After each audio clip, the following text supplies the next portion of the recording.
Hello students, welcome to 1+1 channel.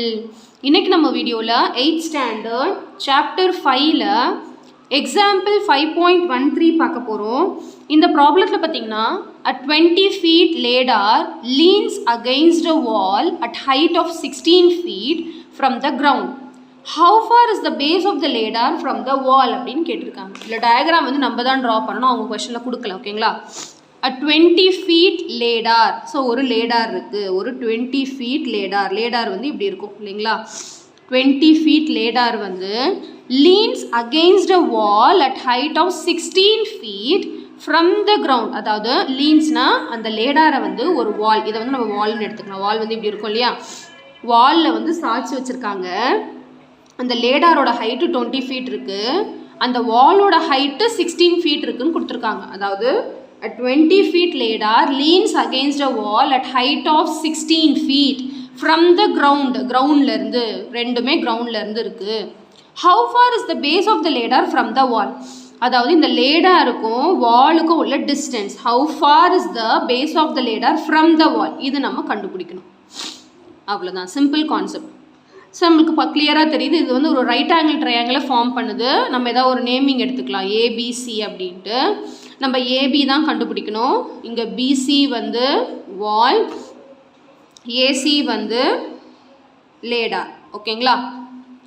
இப்போது நம்ம இந்த ஏபியோட கான்செப்ட் தான் கண்டுபிடிக்கணும். So by Pythagoras theorem, right angle ட்ரையாங்கிளாக இருக்கிறதுனால பித்தாகரஸ் தியரம் அப்ளை பண்ண போகிறோம். By Pythagoras theorem, Pythagoras theorem என்ன சொல்லுதுன்னா, hypotenuse square is equal to leg square plus leg square. இதுதான் பித்தாகரஸ் தியரம். ஏன் பித்தாகரஸ் தியரம் அப்ளை பண்ணுறோன்னா, இது ஒரு ரைட் ஆங்கிள் ட்ரையாங்கிளாக இருக்கிறதுனால பித்தாகரஸ் தியரம் அப்ளை பண்ணணும். இதில் எது ஹைபாட்டினியஸ் பார்த்தீங்கன்னா 90 டிகிரிக்கு ஆப்போசிட்டில் உள்ளது தான் hypotenuse. Other two sides are legs. சரிங்களா? இப்போ ஹைபாட்டினியஸ் இருக்க இடத்துல நான் 20 சப்ஸ்டியூட் பண்ணிடுறேன். 20 இந்த ஸ்கொயர் அப்படியே எழுதிக்கலாம், ஈக்குவல் டு லெக் ஸ்கொயர், அதாவது 16 ஸ்கொயர் ப்ளஸ் எக்ஸ் ஸ்கொயர். இல்லை நீங்கள் எக்ஸ் ஸ்கொயர் ப்ளஸ் 16 ஸ்கொயர்னு கூட எழுதிக்கலாம். இந்த லெக்கை எப்படி வேணாலும் மாற்றிக்கலாம். சரிங்களா? இப்போ இது ஸ்கொயர் பண்ணணும். 20 ஸ்கொயர் வந்து 20 × 20 எக்ஸ் ஸ்கொயர் ப்ளஸ் 16 ஸ்கொயர் வந்து 16 × 16.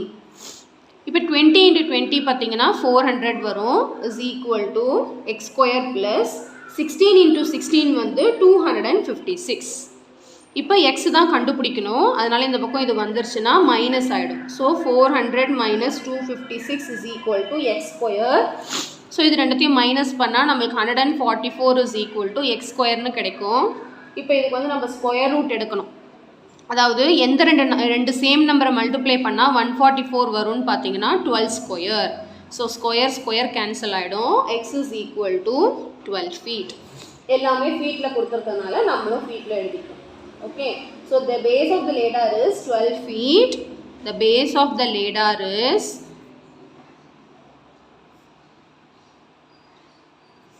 the base of the ladder is 12 feet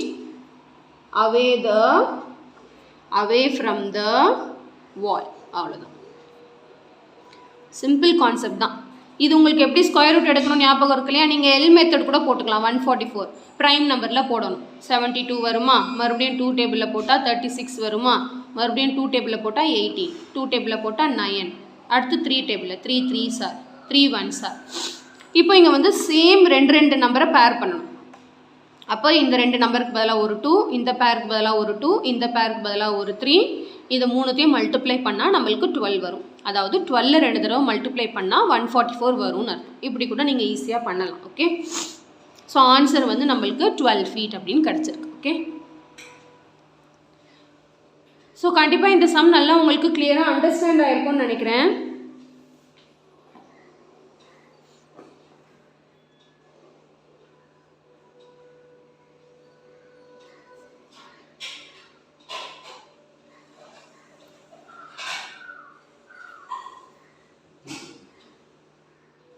So thank you so much for watching students. Bye bye.